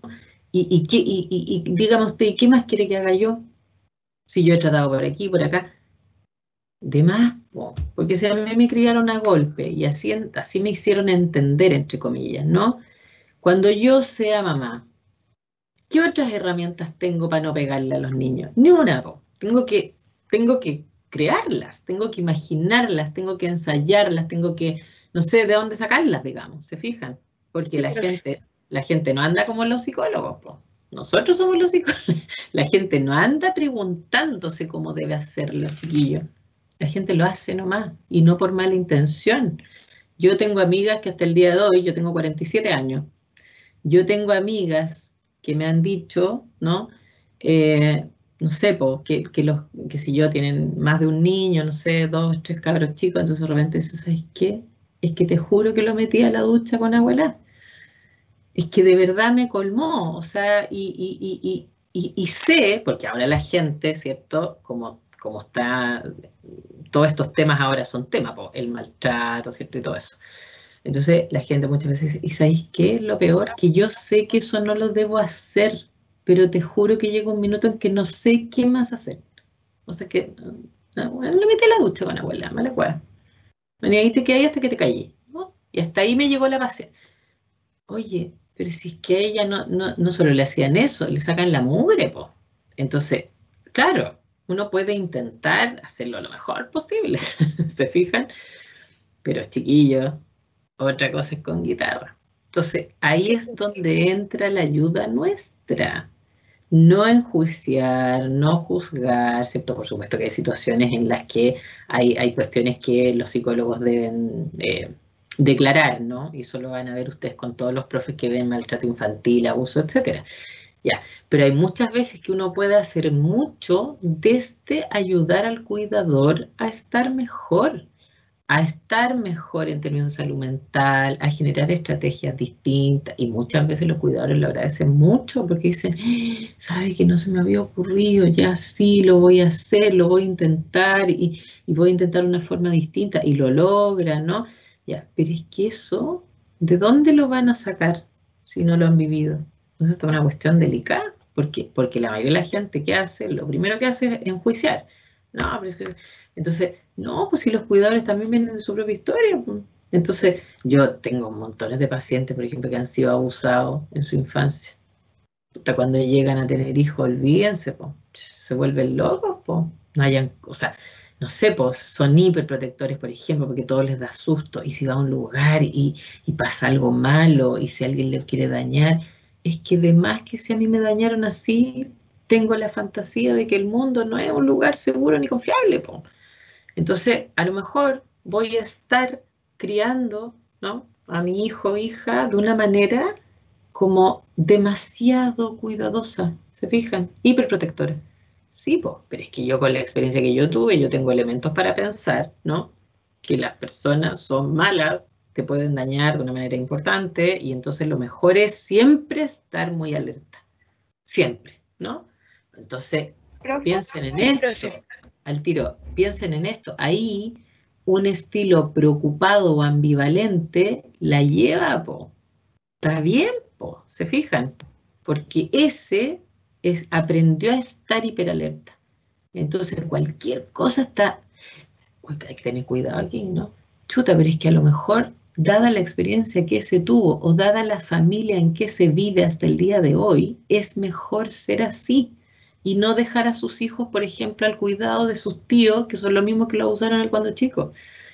¿Se entiende a lo que voy? Una cuestión súper delicada. ¿Alguien Sí, tenía profe. otra pregunta por ahí? Leticia, ¿quedó más claro? Sí, pero tenía 2 preguntas más, pero voy a dejar que pregunte la Caro y después sigo yo con mis 2 preguntas. Ya, tenemos tiempo, así que tranquila, ya. Profe, no sé, quería preguntarle respecto a los evitativos que usted decía como que no agradecen cuando están en psicoterapia. ¿Eso pasa porque consideran que es como la obligación del terapeuta estar ahí para ellos o pasa por otro motivo? No. En general pasa porque en su versión consciente, me refiero, en lo accesible, ¿no?, a su mente, en general ellos no suelen valorar mucho las relaciones con los otros. De hecho, los evitativos en general no están orientados interpersonalmente. No suelen ser personas que valoren especialmente las relaciones con los otros. Y dentro de eso está el terapeuta nomás. El terapeuta es uno más, ¿se fijan? Y no es de mala onda ni nada, es que son evitativos. O sea, fueron... Además, recuerden, yo cuando recuerdo esto, en el fondo, bueno, yo eso lo manejo trabajándolo con ellos en general, ¿no? Ahora, hay veces que sí, pues me da lata, ¿no? No les puedo decir que me da lo mismo, porque de repente igual es como, pucha, como, pero yo ¿qué hago? Yo lo trabajo con ellos o con ellas, ¿no? Entonces, ¿en qué sentido? En que yo trato de mostrarles, porque ellos vienen generalmente de historias donde ellos fueron rechazados. ¿Se acuerdan que nosotros habíamos visto y lo vamos a repasar hoy día? Que los evitativos en general vienen de cuidadores con un rechazo consistente, ¿no? Entonces, los evitativos suelen venir de familias en que cuando intentaron acercarse no fueron bienvenidos en el fondo, ¿no? Y eso obviamente les genera mucha rabia, frustración y sentimientos de soledad, de desesperación si es mucho, ¿no? Como de siempre sentirse solos porque nadie estuvo ahí para ellos. Entonces, cuando ellos llegan a psicoterapia, la sensación con nosotros, los terapeutas, es exactamente la misma. Entonces, es una forma también de protegerse del daño que otros le pueden hacer poniendo siempre esa distancia. ¿Se entiende? Estar siempre como como sin mostrar la necesidad del otro. A veces sin saber que la tienen, ¿eh? La mayoría de las veces sin saber siquiera que la tienen. Entonces, siempre es así, como, bueno, no importa, no, tú no eres tan importante en mi vida, porque nadie es tan importante en mi vida. No, no lo dicen así, ¿no? Es como en las actitudes que uno puede leer, que es como, pucha, sorry, tengo reunión. Uf, no me acordé de avisarte. Ay, qué pena por ti, ¿no? Bueno, pero lo siento yo, mi reunión, tú sabes, uno tiene que optar por lo más importante en la vida, o sea, tú no eres importante, ¿no? Ya, pero ni siquiera es así, si eso es lo más complejo. Lo que pasa es que se han construido así, como con la sensación de que los otros, los vínculos, las relaciones, no son lo más importante. Entonces, nosotros entramos Gracias, profe. también en eso, ¿no? Eso. Entonces, miren esto, vamos al preocupado. ¿Cómo son los relatos de las personas Profe. que tienen un estilo? ¿Sí? Disculpe, la Leti. Las últimas 2 consultas. Era eso de, porque igual salían los textos que a veces evitaban o recuerdos positivos o negativos. El seguro autónomo el seguro es capaz de identificar en su vida lo bueno y lo malo, ¿cierto? Absolutamente.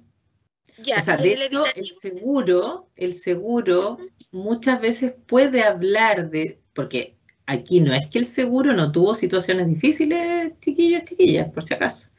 El seguro también puede haber tenido situaciones difíciles. La diferencia es que ellos pueden hablar de aquello bueno, malo, y en ambos casos estar sintonizado con la emoción que uno esperaría que tuviera si es algo malo, ¿no? O sea, si es algo doloroso, uno esperaría que estuviera dolido mientras lo cuenta, ¿no? Triste, por ejemplo. Y que a su vez, cuando son recuerdos positivos, entonces esté contando eso también de la forma en que corresponde un afecto positivo. O sea, el seguro es capaz de, incluso si está enojado, el seguro también puede decir estoy enojado. No es que no sienta rabia, no es que, no, pero la forma es más equilibrada, ¿no? Sí, profe. Y la última duda. En Ya. una persona evitativa, usted contaba casos de sus pacientes, ¿el evitativo busca como algún tipo de confrontación con usted, alguna discusión? ¿O eso es más del ambivalente, donde muestra más como relatos de cómo va más enojado a veces? Porque el ambivalente va como que sí, que no, que sí, que tiene más ira, por lo que se te podría decir. En los dos hay ira, en los dos hay Sí, emociones como los más dos ahí. negativas. Sí, Y que se van sí, expresando de distintas formas como aparecía en los papers y que igual afectaba a su salud. sí. Pero, ¿cuál es el que busca? Porque debe haber uno que busca confrontación o busca la pelea. Porque siempre va a haber uno que busque pelea y que va a estar en la razón. Sí. A ver, es que hay varias cosas. Los evitativos en general son más confrontacionales que los preocupados. ¿Por qué? Porque los evitativos tienen menos miedo en lo consciente a la pérdida. En lo consciente, ojo, en lo inconsciente están igual de asustados, ya, pero en lo que aparece, los evitativos supuestamente valoran menos las relaciones con los otros, ¿no? Entonces están, bueno, si pasa algo, bueno, ok, ¿no? Entonces ellos pueden ir más comúnmente a confrontar algunas cosas. En el caso del preocupado, en general, están mucho más atentos a la posibilidad del abandono. Entonces, a veces eso los puede hacer, ¿no? Menos dispuestos como a arriesgarse en el fondo, ¿no? En una relación que es muy importante. Salvo que uno los pille en un momento de mucha rabia o de mucha preocupación o de mucha angustia. Porque ahí el preocupado también muchas veces se desborda. Y ya desbordado, claro que nos pueden decir cualquier cosa, digamos, ¿no? Entonces, la pregunta podría ser como diferente dependiendo del momento en que encuentres a la persona, dependiendo de si está en una situación de angustia o no, de cómo está en la relación con uno, porque, ojo, además muchas veces va pasando a través del proceso terapéutico que se van sintiendo cada vez más ligados, por ejemplo. Entonces ya después no es tan fácil, por ejemplo, ir a confrontar en el caso evitativo, ¿no? A veces después ya efectivamente se entregan un poco, como dice uno, ¿no? O sea, a veces los terapeutas podemos pasar esa barrera inicial, como de no eres importante para mí, ¿cierto? Cualquier día dejo de ir, es decir, si tengo reunión voy a la reunión porque es más importante que el compromiso contigo, etcétera, ¿no? Y a veces en el proceso eso va variando y la persona efectivamente se va dando cuenta y va teniendo más en conciencia todo esto que le va pasando. Bueno, porque la psicoterapia también, acuérdense que va generando cambios. También en la forma de verse a sí mismo en el fondo, ¿no? Que eso es muy importante. Entonces ahí esa pregunta tuya, si bien yo te diría que en general los evitativos suelen ser más así como ahí al choque, ¿no? A veces los preocupados en una situación de mucho estrés o mucha ansiedad sí se ponen bastante como también, ¿no? Desafiantes. Entonces, ahí va a depender en el fondo del momento en que esté, etcétera. Eso hay que irlo viendo en el minuto, ¿no? Entonces, ¿cómo es cuando entrevistamos a un preocupado ambivalente? Se ven relatos más confusos, relatos preocupados y relatos incoherentes, ¿no? Esto mismo también pasa, no hay coherencia muchas veces entre lo que está diciendo y cómo se ve, ¿no? Hay una preocupación intensa con relaciones y experiencias pasadas de apego, con su autoestima o con duelos, ¿no? O sea, se ve que la persona está angustiada con eso, ¿no? Relatan conflictos con las figuras de apego, con exceso de detalles, de forma no objetiva, rabiosa, ¿no? Oscilan entre evaluaciones positivas y negativas. Parece enojado, pasivo o temeroso, ¿no? Entonces, aquí el centro es justamente la preocupación. O sea, son personas que en general están como siempre ahí, ¿no? Como con rabia, como con resentimiento, lo describen la mayoría de los autores. Y también a veces, claro, cuando están en un momento más positivo, pareciera que ya, ok, se van a ese polo, pero luego van al otro polo más negativo, ¿no? Entonces, pero se ven como personas que están como más enrabiadas, por eso es enojadas, ¿no? O a veces también como que tienen más temor de las relaciones con los otros, ¿no? Y por último, no, mentira, vuelvo, ¿no? Aquí, por ejemplo, pacientes, no sé, pues que siempre están comentando cosas que les han pasado en sus relaciones, que los tienen como enojados, como resentidos con los padres, por ejemplo, ¿no? Por cómo lo hicieron, por la forma en que los criaron. Entonces, llegan a las sesiones muy enojados, por ejemplo, con los padres, hablando no sé, de qué sé yo, que los han tratado mal, que los han violentado, que en el extremo el abuso, ¿no? Pero que están molestos porque pasan situaciones, por ejemplo, a nivel familiar, y entonces los cuidadores reaccionan de manera, qué sé yo, poco sensible, o los ridiculizan a veces, ¿no? O cuando hay, por ejemplo, esto mismo de los duelos, como que dentro incluso a veces de la familia, ¿no? No pueden hablar de eso y es como, pucha, medio enredado, ¿no? Son personas que en general se sienten, es como, hay una palabra que usan los, es que no me voy a acordar ahora. No, es esa palabra que usan mucho los autores sistémicos de las familias como enredadas, no sé si lo han escuchado por ahí, pero es como esta sensación, ¿no? De que la angustia siempre está, como que son familias que viven un poco en esa sensación, como de estar en un enredo, ¿no? Y que muchas veces el enredo de un miembro afecta a todos, ¿no? Así como que están todos ahí. Y entonces eso también hace que las personas estén como con el sistema de apego hiperactivado, ¿no? Como cualquier cosa, ¡chum!, responden rápido, ¿no? Y a veces con mucha preocupación, con mucha angustia, ¿no? Aquí, por ejemplo, yo siempre comento, ¿no? Y voy a hacer la contraparte, ¿no? Por ejemplo, los pacientes evitativos en general, ¿no? Son súper malos para pedir cuando necesitan algo. O sea que de repente, no sé, me ha pasado, por ejemplo, con pacientes más evitativos que han estado mal por alguna situación que ocurre entre medio de las sesiones, por ejemplo, ¿no? Pero son los que en general no van a escribir para decir, Luzmenia, ¿sabes qué? Existe la posibilidad, por ejemplo, de adelantar la sesión, o porque no he estado bien, o que si viene un feriado, por ejemplo, y pasan 15 días, ¿no? Que no nos vemos, entonces los evitativos suelen como estar off the record, en el fondo, que uno no saben qué están, es como que ya llegan a la sesión, pero entre medio es como distancia, ¿no? Ya, y los pacientes más ambivalentes al revés, ¿no? O sea, por ejemplo, puede pasar mucho más comúnmente que de repente digan, "Oh, ¿sabes qué? Estoy tan angustiada, Luzmenia, que me pasó esto súper terrible. Existe la posibilidad de adelantar la sesión, existe la posibilidad que esta semana nos veamos 2 veces, ¿no?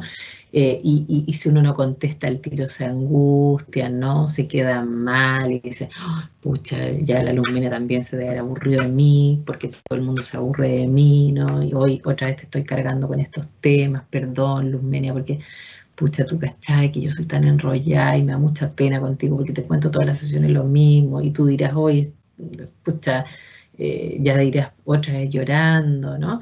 O sea, tan como todo el rato con la mente así, como preocupada. Entonces, yo, por ejemplo, cuando tengo pacientes así, en general trato de estar disponible. O sea que, dice, pucha, es que estoy tan angustia que no puedo esperar, podemos adelantar la sesión. Trato de adelantar la sesión si puedo, no siempre puedo, pero de contestar si me escriben, aun cuando sea para decirle, mira, ¿sabes qué? Estoy complicada, pero no dejo pasar, ¿se fijan? Porque sé que para este grupo de pacientes, por ejemplo, eso es más complejo. Entonces a veces yo misma digo, mira, ¿sabes qué? No sé, nos toca sesión, qué sé yo, en 6 días más, bueno, tratemos de ver una opción intermedia, etcétera, ¿no? Fíjense que a propósito de los recuerdos y de todas esas cosas, hay una paciente que atendí hace un tiempo, que ha sido una de las pacientes más complicadas que he tenido, que tenía una vida así, pero había tenido una historia súper compleja, muchas situaciones traumáticas, vitales. Y un día se le ocurrió, bueno, y una chica, esa era ambivalente, pero así ya a morir, ¿no? Esa es la que me decía el pololo cuando iban a un cumpleaños juntos y lo quería tener así como que hablara todo el rato con ella, no solo con ella, así como con esta necesidad de fusión con el otro.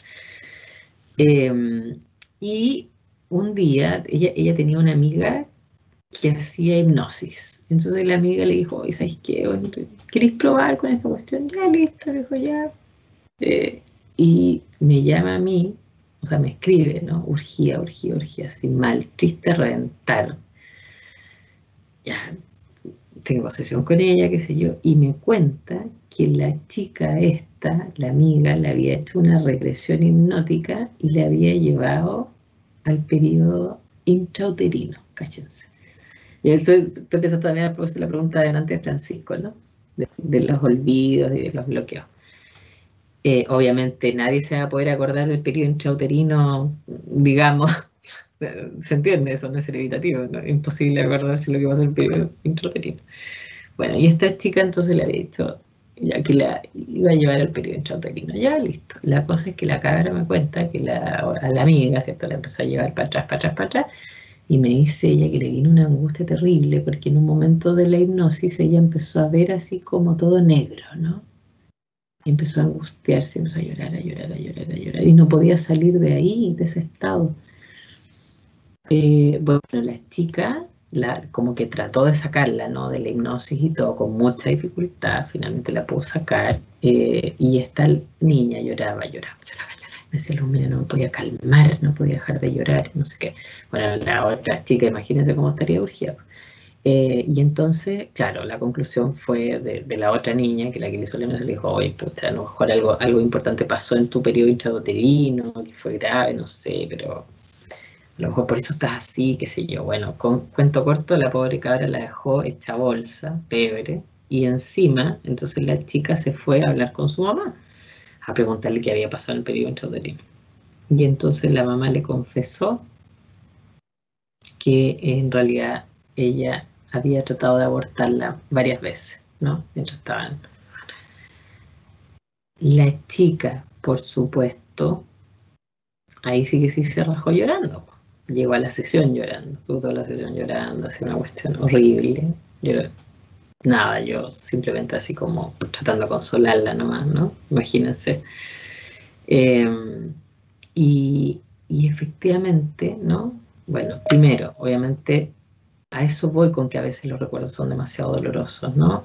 Evidentemente que en este caso, obviamente ya no se podía acordar de algo intrauterino, pero a veces también uno reprime cosas que siguen pasando, ¿no? A propósito, por ejemplo, del no deseo de un adulto de tener a un hijo en un minuto de su vida, pues esta chica, cuando tuve esa conversación con la madre y todo, la madre de ella había quedado embarazada muy joven, no sé, 15 años, pónganlo ustedes, en una época en que eso no era permitido en el fondo. Entonces la chica, la madre de esta niña, la mandaron a otra ciudad a vivir, fajada el embarazo completo. No sé si la mandaron a un hogar de monjas, póngale usted, una cuestión así terrible. Nadie nunca quiso que nadie se enterara que ella se había embarazado. Casi la matan, así literalmente, ¿no? A la mamá de la chica. Entonces crió ella, esta chica, con mucha dificultad siempre, a mi paciente. Entonces, bueno, de cosas así es mejor no acordarse en el fondo, ¿no? ¿Cómo voy a traer a la conciencia todo eso? Entonces, esta era una chica que siempre estaba muy preocupada, siempre tenía mucha angustia, siempre le costaba mucho esperar de una sesión para otra, siempre tenía mucho miedo de lo que yo hiciera o dejara de hacer.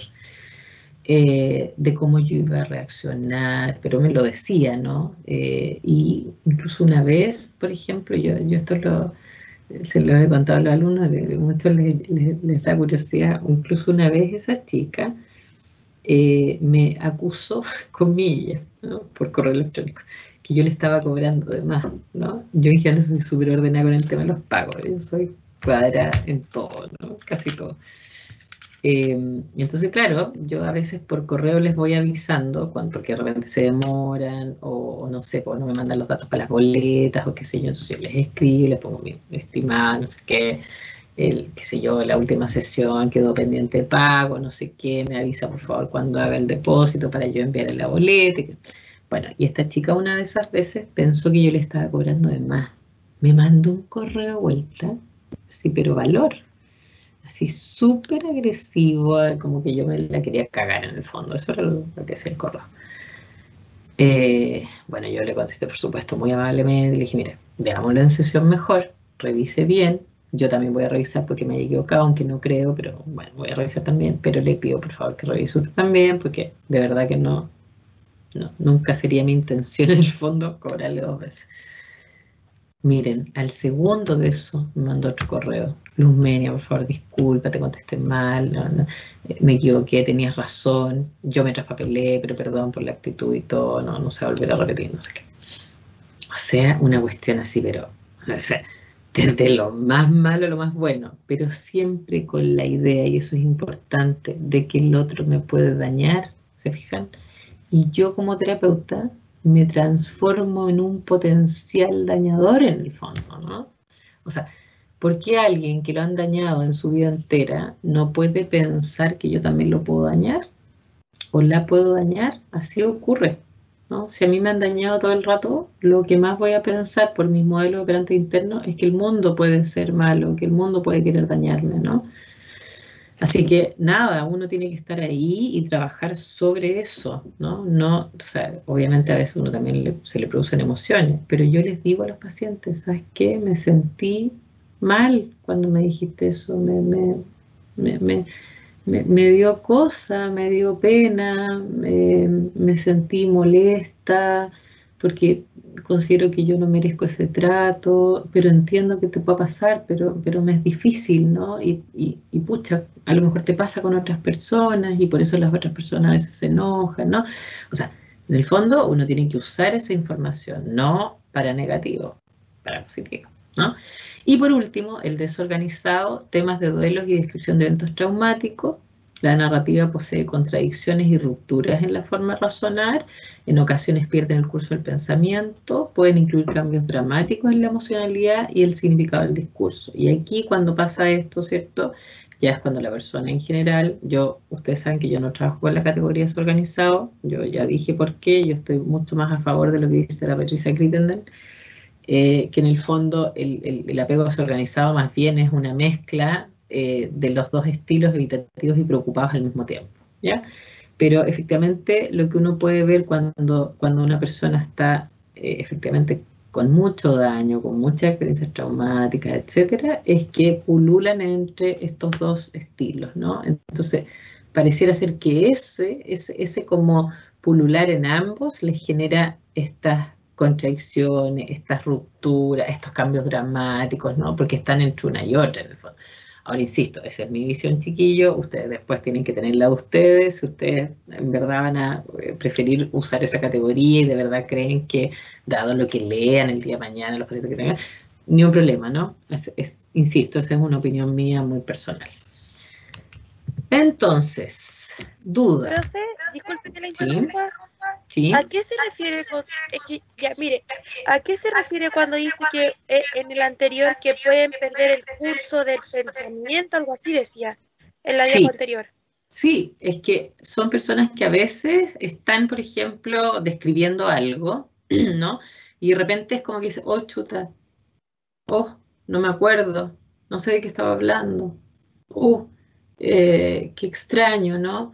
O bien están hablando de algo y su pensamiento se dirige hacia otra área que no tiene nada que ver y no se dan cuenta, ¿no? O sea, como que su pensamiento no funcionara de la forma habitual que funcionamos, no sé, todos nosotros, ¿no? En que uno tiene un pensamiento relativamente ordenado, pues si uno está hablando de un tema, por ejemplo, uno sigue con ese tema, ¿no? A veces son cambios así como, chuta, está hablando de algo y viene otra cosa y cambian de tema como si nada, o bien, no es que cambien de tema, pero se olvidan, por ejemplo, entonces, es como pierden el curso, ¿no? Del pensamiento. Puede darse de todas esas formas. Profe, Eso, ¿sí? y esto pasa entonces porque han tenido muchos eventos traumáticos. Por eso ellos caen en esa categoría. Eso es lo que dicen los autores que están de acuerdo con esta categoría. Que en general, cuando es así, lo que se ve es justamente muchos, por ejemplo, duelos no resueltos, duelos patológicos o eventos muy traumáticos para una etapa de la vida, por ejemplo, ¿no? Pero acuérdense que yo les decía que la investigación lo que dice es que no siempre que se produce todo eso, necesariamente alguien va a llegar a tener ese estilo de apego. Eso es lo que me interesa a mí, ¿no? Es decir, que no porque alguien haya tenido eventos traumáticos, ¿no? Necesariamente desarrollaría un estilo así. Entonces, esto es como una descripción. Eso es lo que ellos han visto más en personas que responden de esa manera y que son clasificadas como un estilo desorganizado. ¿Ya? Pero tómenla con precaución porque es una categoría que está en discusión, digamos, siempre. ¿Sí? ¿Y ellos cómo serían en terapia? Miren, Sí, es esa era que mi- al menos en mi concepción, ¿ya? En mi concepción, este grupo de personas tienen ambas estrategias muy elevadas, ¿no? Esto que les decía yo. Es decir, que tienen aspectos de la evitación y tienen aspectos de la preocupación, ¿ya? Entonces, lo que a mí me ha pasado al menos, ¿no? Es que tiendo como a ver justamente, ¿no? Que de la forma como se relacionan y del estilo que han organizado, hay muchas cosas que uno no entiende, como que no calzan. Como que por un lado, ¿cierto? Describen, por ejemplo, que son, que están mejor solos, que no quieren tener nada, qué sé yo, con nadie, y por otro, ¿no? Tienen efectivamente una necesidad muy intensa de estar cerca de otras personas, a veces de una pareja, ¿no? Y a veces como que cuentan algo y es como, oh, no sé, ¿qué te estaba diciendo? Oh, no me acuerdo. Y como que se quedan pegados. Tengo una paciente que, bueno, ahora está mucho mejor, pero que ella llegó por un diagnóstico de bipolaridad. Y en algún minuto de los episodios maníacos incluso había estado con un brote psicótico. Varios años antes que a mí me llegara. Pero durante el tiempo que yo trabajé con ella hubo un par de momentos en que como que tendía a volver a un episodio más maníaco. Y claro, ella había tenido varias experiencias traumáticas en su vida, pero fíjense que no sé si tantas como para decir que realmente no había sido abusada, no eran como tal vez los traumas tradicionales que uno diría, chuta, abuso igual, no. Pero sí, por ejemplo, tenía, no sé, un papá alcohólico, por ejemplo, que había sido muy, por un lado, castigador, ¿no? Y por otro, así como, ¿cómo decirlo? Muy correcto, pero a la vez muy castigador cuando tomaba, ¿no? Periodos de mucha como incertidumbre a propósito de lo mismo. Y luego se había casado con un tipo que también tomaba mucho, entonces pasaron algunas situaciones ahí como dolorosas para ella, ¿no? Finalmente cuando yo la recibí se había separado ya hacía años de su ex marido, pero mantenía con él una relación súper como atípica, ¿no? Que era como que no pasaba nada entre ellos, hacía muchos años, pero ella siempre estaba, por ejemplo, salían juntos de vacaciones, tenían una hija en común. Entonces, por ejemplo, ella siempre estaba tratando como de tener viajes para que fuera para ir también con él, ¿no? Entonces es una cuestión rarísima porque ella decía que no, que el gallo le daba lo mismo, que en el fondo nada, ¿no? Pero a la vez era evidente, ¿no? Que lo único que quería era estar con él en el fondo, o sea, como que inventaba situaciones como para... Bueno, pero esta persona, por ejemplo, igual tenía otras relaciones con otros hombres de repente, ¿no? Pero siempre este tema del ex marido. Entonces era como, no, pero yo, ¿para qué? Yo no necesito y yo estoy bien así sola, ¿no? pero lo único que trataba era de intencionar justamente estas situaciones con donde estuviera el ex, ¿no? Pero esto que les digo yo, así por ejemplo, cuando ella me estaba contando cosas, de repente se quedaba así como en blanco. Y como que, así, miren, estoy tratando de imitarla, como se pone, entonces de repente me está contando algo y me dice,